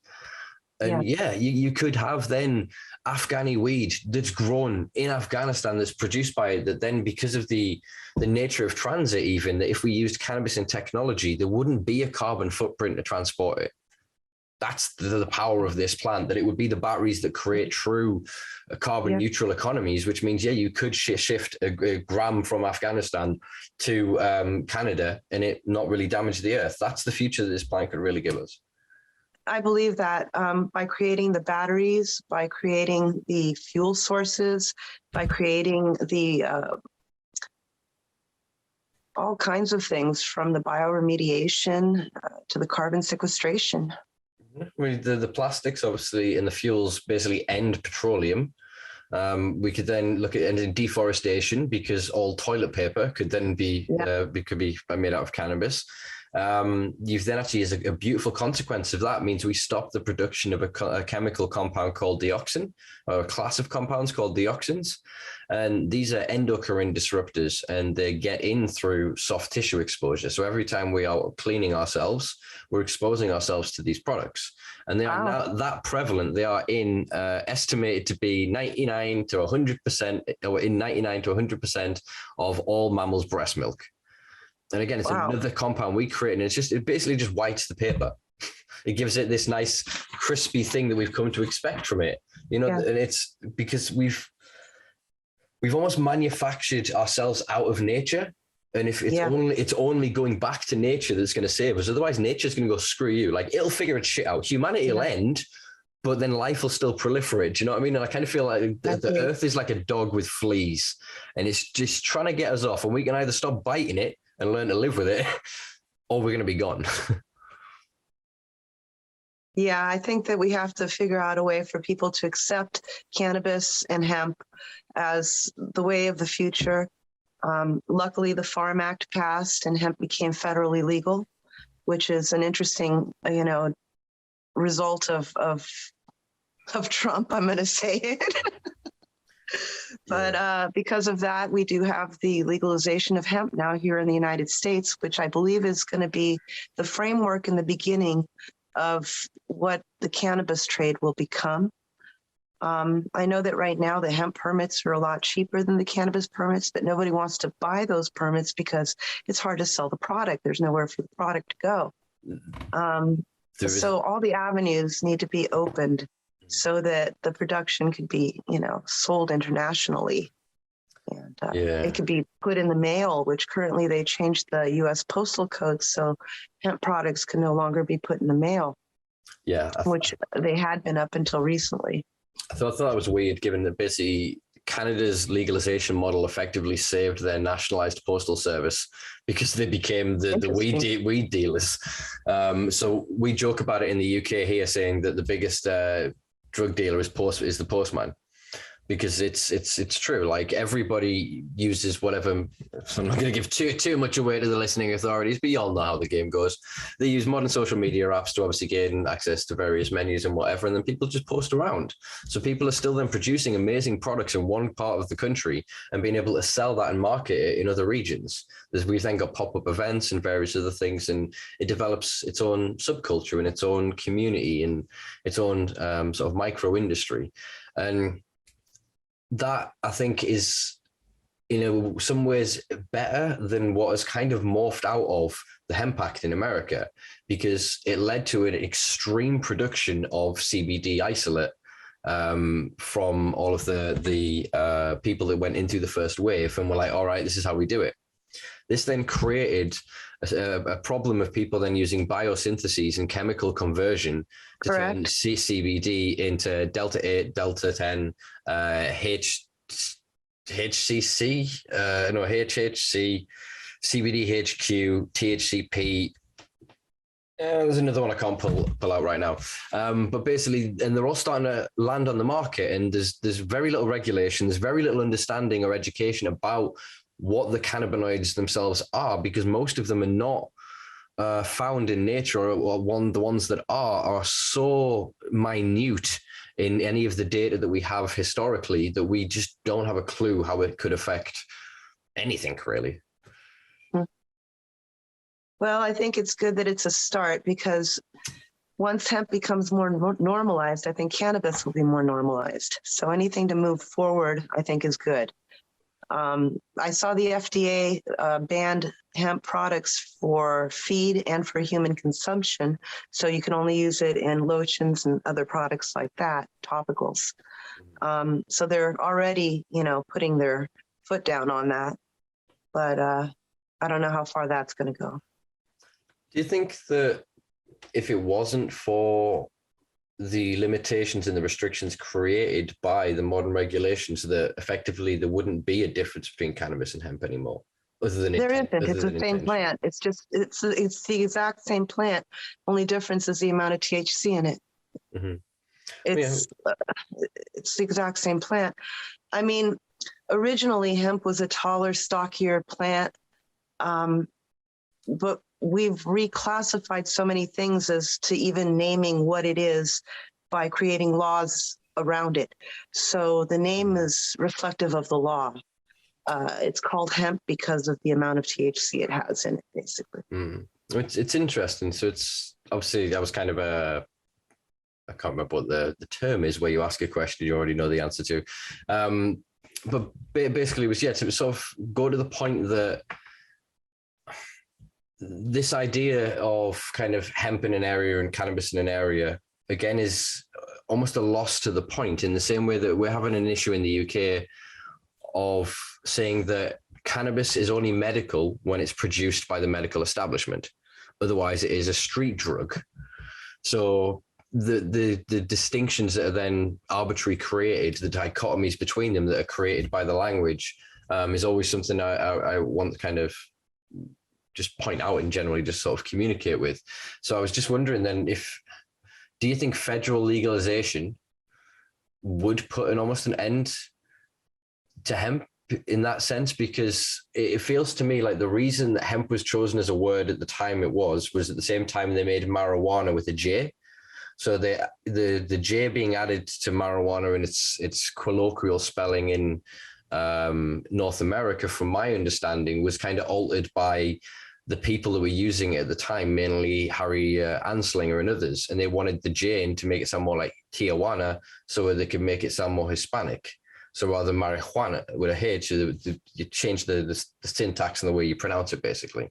And then hemp came from then the English word for cannabis. So it was that it almost created this dichotomy at the same time, do you know what I mean, of using then hemp, because they banned marijuana and cannabis, but they were still allowing hemp because they had the Hemp for Victory campaign for World War II. And obviously there was still domestic cultivation. And it wasn't until the 70s that they then had to start eradicating and looking at destroying their own hemp at home. So it became, again, that kind of issue of language. Yeah, I think people need to read legislation. And before they vote, they need to read it like 3 or 4 times at least, if not 10 times, and make sure they read the whole article or the whole proposition or the whole whatever they're voting on, because it matters. It really does matter.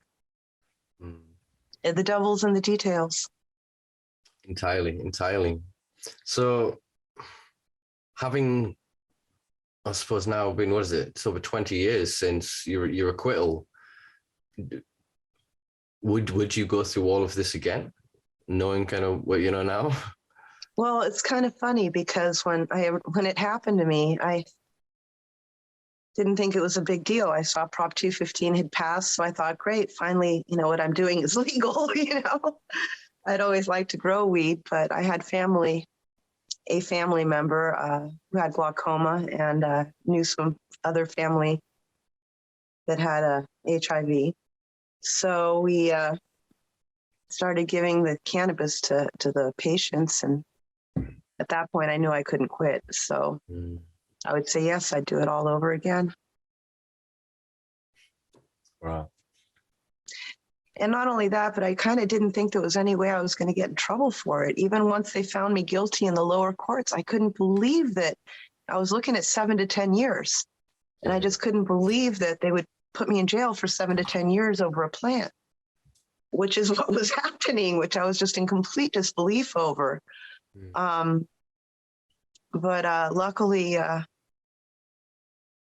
Tony Serra was added as an additional lawyer to my case. And somehow or another, Eddie and friends of Eddie and people in that cannabis field spoke with my lawyer, and they got the right people involved so that when it went up to the Superior Court, I guess they looked at the names on the paper and the people that were supporting me, and they decided to drop the case and find me innocent. But up until that point, I was, pretty scared. And yeah, I would do it again just because I didn't realize what I was doing at the time. And now realizing it and seeing what happened, before me, caregivers weren't allowed to have cannabis in their home to smoke it. They weren't allowed to have paraphernalia. They weren't allowed to sample the product that they were giving to their patient, basically. And that was their main argument, was that the cannabis was used by me, not just my patients. And so after me going through what I went through, now they have a case that they can refer back to with caregivers, that won a case where the caregiver was allowed to use the medicine, have paraphernalia in the home, and at that point, give it to multiple patients. So it was kind of like proving, something. Yeah. So I think that it's amazing that and it's quite frustrating to me that I see this gentrifying and whitewashing of a history and a culture that I'm trying to document my generation in real time with this project. And I'm trying to obviously touch base on the generations that preceded me and that gave me the ability to stand up the way I do and be as loud as I have and do the things I've done and not find myself in a prison cell. And I think a lot of the women don't get seen because we have children and we kind of stay lower key than a lot of the men that were out in the industry. And, up until my son turned 18, I wasn't vocal about anything I'd done. Matter of fact, I worked at NASA Ames Research Center from 2002 to 2007 doing database design. So it was far from being public about anything I did until my son was over 18. And I'll tell you a story real quick. I got very ill. In 2007, I started having stomach problems. And for the next few years after that, I ended up having colon surgery and just bedridden for a long time. And I didn't grow, and I was just on all these painkillers from the hospitals. And finally, a friend of mine came over and she said, "You need to smoke this." And I smoked a hit. And within a half hour, I could sit up. I wasn't rocking back and forth. And I knew that was like my purpose in life after that. Yeah. Wow. You know, so not only did I go through the 97 thing, but when I got ill myself, I realized the actual medical behind it, which I really, even though I'd seen it, I hadn't experienced it. Yeah. And I think that this is why I think my generation are having this kind of conversation about, is this a medicine or is this an essential nutrient? Because I started to look at cannabis a few years ago. There's kind of like, we're all sailors that are getting scurvy, and cannabis is vitamin C, and we're on the verge of understanding the way what this thing needs to be in our diet. It needs to, right? We need to have a conversation. Yes, there's a drug here, and we can get high on it, and people can act silly. But the actual main bet is supplements the largest regulatory system in the human body.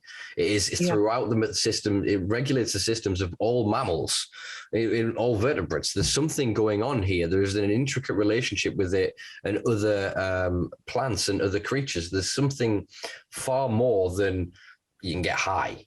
Do you know what I mean? Well, cannabinoids can only be found in mother's breast milk and in the produce from milk and cow's milk and other things like cow meat that has been fed a hemp diet. And in our past, our cows would eat hemp, and the milk we would drink had the cannabinoids in it. And I believe we started getting ill once they stopped adding those hemp products into the feed. Well, even like food sources. So Oliver Twist, for example, the gruel in that, in the British orphanages will have been made from cannabis seed. Oh, I didn't know that. That's interesting. So there's all kinds of food sources of it present in human diet for a very long time, because it's it's the cannabis seed oil is a complete protein. Yeah, the oil. It's got all the essential and non-essential amino acids, and so we started to understand this. Eating a balanced diet of omegas. So omega-3 to 6 as well stimulates endogenous cannabis production. Obviously, a few years ago, we went from calling runners high. We started to go and, what they're doing is actually they're triggering not just dopamine and serotonin and other hormones, they're actually triggering cannabinoid receptors. So they're getting high from their activity. But we're not we're not criminalizing people in Lycra for having cannabis, getting high. Paraphernalia on them, you know what I mean? Otherwise, you'd be getting arrested for running shoes. Going, you're gonna get high later, son. So I'm going to the track though. It's fine. I'm going to the track. That's interesting. Yeah. So we've learned that certain practices like meditation, yoga, and even breath work. Again, this can have an intricate interaction with our endocannabinoid system. So I think that part of the limitation of our education in this sort of generation is because of those corporate entities that they want you to go, yes, it's a medicine, but only when we give you it in this way. Yes, it can do this, but only when we control it and you pay us for the privilege. And yet, and they want to control every avenue and aspect of it. And as I said, like, almost like Pied Piper us through the next decade or so that there's only radicals sat in pubs or shouting on street corners going, cannabis goes from seeds. And everyone's like, shut up, man. It does. Exactly. One seed and you can make hundreds of them watch. And because I'm looking at the technology now with stem cell, the technology with you can take the fraction of a leaf and they can suspend it. They can turn it into a what do you call it? I've lost the word. It begins with a C. Micropropagation, are you talking? Yeah. It's a cattle. With agar gel? Yeah. And and grow from nothing. So, I mean, that's Meristem propagation. Yeah, so they're also then mapping the genome of it to be able to then turn on and off certain traits. So if you can then turn off and guarantee you will not have hermaphrodization, you will not have the regenerative genes, you can then create a plant that would kill itself after one cycle that never comes from seeds. So in a generation, they could get rid of seeds, and that to me is yes, but they could use micropropagation for the good of the plant as well. They could make it so that it's disease-free. They could make it so that it's mildew resistant. They could make it so that it can grow in a hotter temperature or a colder environment by just picking the right genetics and micropropagating it to those means. So it's all how you look at it. I try to look at things in a positive way. Well, yeah, the technology is neutral. It could be used in a good or a bad way. It's the application. And I guess what worries me is the trajectory, I guess, that I see of corporate manipulation and of just the consolidation of power. Do you know what I mean? Because it now seems that the industries there's an interplay there, but not cohesion. It seems to then be coming from the investors because they own. If you are BlackRock, if you are Vanguard, you own parts of energy, you own parts of alcohol, parts of tobacco. So you then play the narrative of itself. So I think that they are kind of going to set the tone in some senses, but then hopefully the grassroots and the real sort of legacy industry and community, the ones that have been locked out from this pay-to-play system, growing like mushrooms in the dark. They're building networks. And I can see it, quietly in dark corners of the internet. And I hope that this is going to bear fruit, as you were saying, with certain movements and challenges towards the monopolies that these industries have now created.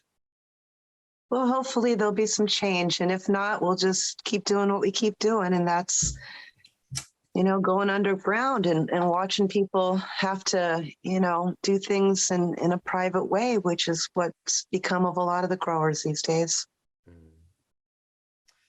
Indeed. So it's kind of dark days, I guess, in a certain way for the youngins that are born into a world of vape carts and dispensaries and whatever else. Because, they may have thousands more products than I had as a teenager, but they don't have the same bonding experience. They're not 15-year-olds running from a copper. They're not a bunch of lads trying to get somebody to go into a supermarket to buy them skins. They're not the mission of you get the solid, you get the roach, you get this, you get a lighter. And that mission, that teamwork, that I think. Well, I think our generation, or at least mine, I'm a bit older than you. I'm in my 50s, mid 50s. So I've seen a bit, and I've seen a lot of change. And, from my early days where you couldn't take a picture and take it to get developed to now where you have digital cameras and you can put it on Facebook, there's been quite a difference. That's for sure. Oh, hell of a difference. And there's a quiet war still occurring on the war on drugs. If you're interested, folks, there's some quite interesting pages. I'll actually put a blacklist in the link below for Instagram for anyone who wants to see that, because that shows you a lot of the criminal side of this to keep you up to date with the corporate news as well, to give you a bit more of a balance as to what is kind of occurring in the modern Californian industry. Yeah, under Prop 64, you cannot grow over 100 square feet, or it's called commercial cultivation. If you grow one plant over 6, if you have 7 plants in your house, that's commercial cultivation. It depends, though, on some areas have different rules where if you have an acre, you might be able to grow a little more. But if you look at Prop 64, it specifically gives rules saying 100 square feet, 6 plants, and usually having to ask for a permit if you're growing outside in the sun. So definitely things are changing in California, making it more difficult for patients. So what are the penalties for violating those terms? Are they monetary or punitive? Different counties have different penalties because they've made them into ordinance violations. For example, if you have 20 plants, they might give you $1,000 per plant per day fee, where you basically lose your home because you can't afford it, So it's more civil than it is judicial. It's more civil now, but you don't want to lose your home over this. Well, no, it's still a threat of violence at the end of the day. Yeah. Yeah, I mean, they still have the helicopters flying over. They're looking for more than 6 plants now. Gavin Newsom had the National Guard out in California looking for growers with more than 6 plants. I remember seeing that as well, and I'm writing a piece at the minute for Weed World and looking at the Northern California and Southern Oregon border and what's going on in a few of the little towns there that have become like modern war zones, if the reports are to be believed, and it looks pretty mental. I saw one raid that took 200, they said 250 ton of cannabis. That's painfully insane. That there was like 9 warehouses of just rack after rack after rack after rack. California should have stayed on their target with a 1 acre cap, and then they could have had those helicopters out looking for grows that were bigger than 1 acre, and everybody would have been happy because they would have been following the heart of Prop 64, the kind of the essence of what they had promised, that the small farmers would have a 5-year ramp up period so that they could, have something going before the big corporations came in. Mm-hmm. Yeah, but I guess the 11th hour and the big boys come to play, and that's now I guess what we're seeing across the rest of the world at the minute. I have quite a few sort of listeners across Europe and the various regions in the EU are trying, in my opinion, to get ahead of what will become a continent-wide directive. Because when the EU settles on this, that means every nation state will have to follow it. So I think that a lot of them are trying to get out ahead of it. Germany, Malta, Luxembourg, Italy, even Spain is running running a pilot scheme. France have got a pilot scheme on the go. The Netherlands are finally trying to legitimize its coffee shop culture and everything, because when Europe goes, that's like 900 million people. That is a huge block of people. Eventually, the United States will have to follow. Well, the North American, or if you can look at it as the American market, North and South American, that is enormous. I mean, North America is like, what, 330, Mexico 125, Canada 30, 40. Yeah, that's a hell of a lot. You look at the blocks of the trade, because that's what it'll come down to ultimately, is we're going to have to live and act locally, but work as a synergistically internationally. Do you know what I mean? And I think that the idea of... We have to challenge laws. When you see a law that's not right, we have to figure out ways to write new laws. We have to find ways to challenge those laws, because the only way we can move forward in the United States is by creating laws and challenging the ones that exist. No, I think you are right. And hopefully, as we sort of said before, that I hope it's not waiting for globalization or for federal legalization that is what topples Prop 64, or at least starts a conversation about equity, about participation, about fairness, because there are far too many people I see that have got heart, spirit, legacy, and history within this industry that are locked out of it.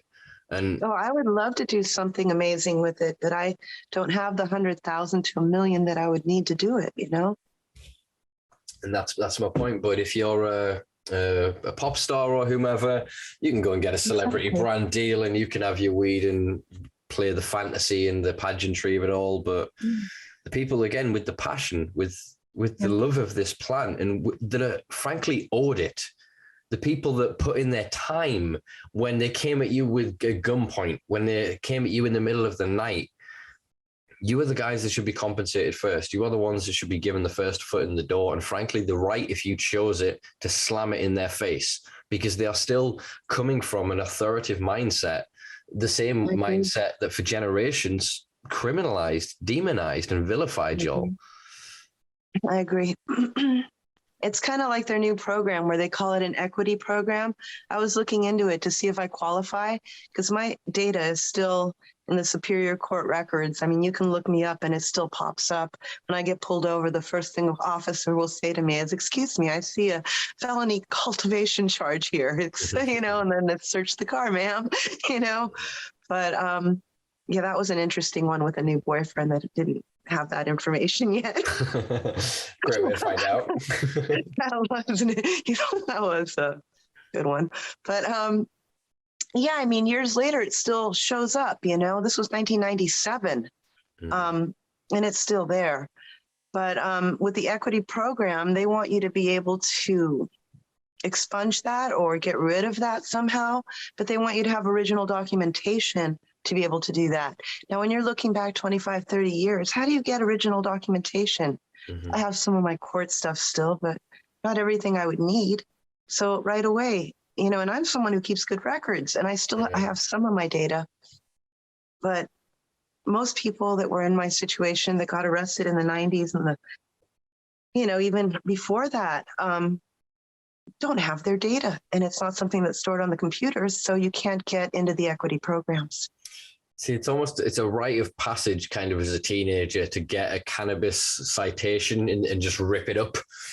Do you know what I mean? So thousands of people have had cannabis street warnings that have been cautioned in some way or had a marker then placed against them, but never any official prosecution that has then come up time and time again to haunt them. And that is a continual persecution. Exactly. I mean, expungement, yes, that's the very minimum y'all can do.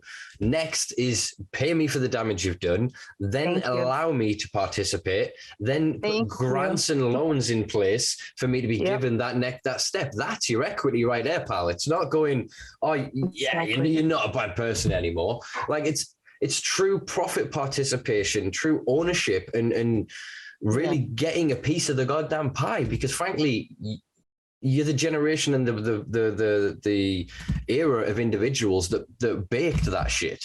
Yeah, there were people that came before that helped bring the ingredients, etc., and follow that metaphor to its nth degree.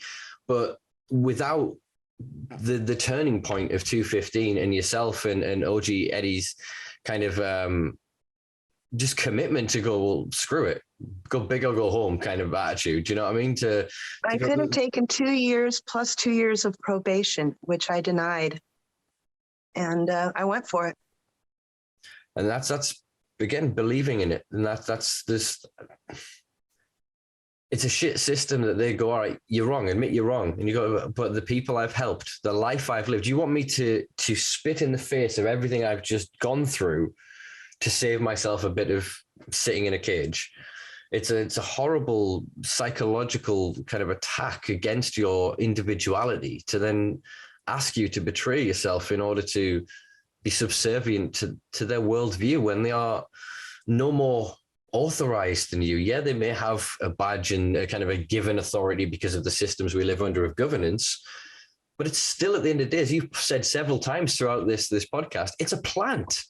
You want to destroy my life, my personality, and my identity because you don't like a plant. Get a grip. Healing plant, a medical plant that's been used for thousands of years. Yeah. So, yeah.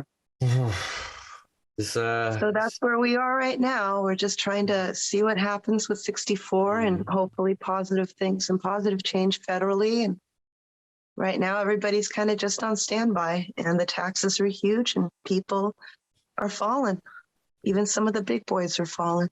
It just upsets me that which is why they're asking for tax breaks. But as I mentioned earlier, they're not just tax breaks. They also want more enforcement on the non-licensed farms.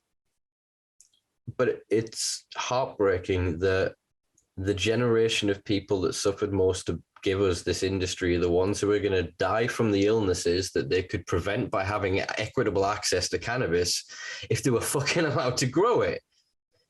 And they want to go, no, get you. I nearly lost my composure there. Sorry, they want to go get your money and we will sell you an extension of your life if you are lucky. When I bought this house, I bought it so I could kind of retire and grow my weed. And at the time when I bought this house, you could grow 99 plants. So I didn't need that many, but I grew happily. And, as time changed and it was 6 plants, well, at that point, you had to learn how to grow, 10 footers that were 50 feet wide. Yeah. And, of course, teaching other people was a wonderful way to kind of buck the system, No, yeah, I got it. 6 plants? Well, here we go. We'll give you 6 trees. Yeah, exactly. I'm going to build me a cannabis tree house in my cannabis tree. Exactly. I'm going to have cannabis curtains in my cannabis tree house in my cannabis tree. Exactly. Have you ever seen the Mendo Dope Boys? Yes, yes. They do their music in the cannabis. You just reminded me of that because they have a studio in their cannabis tree. Yeah. Yeah, again, so somebody else I want to reach out to in you should. They're wonderful. Yeah. It shouldn't be too difficult, actually, I think, because they do quite a lot of work for, again, Weed World magazine, who I've been writing for quite a few years now. I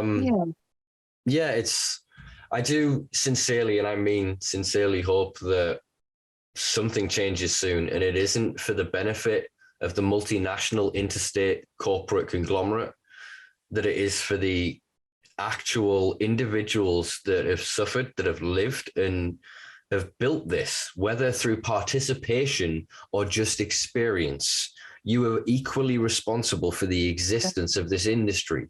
And if there is not at some point recognition for this, recompense, and some form of financial restitution, then my faith in that system, I guess, is greatly hampered, and it's already pretty fucking low, to be honest with you.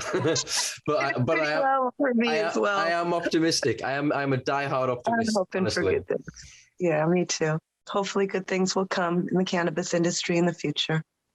Indeed. Well, I'll let it go there because that's going to be sort of 2 hours, Sandra. I want to thank you very much for your time. I've thoroughly enjoyed this conversation. Well, thank you for having me.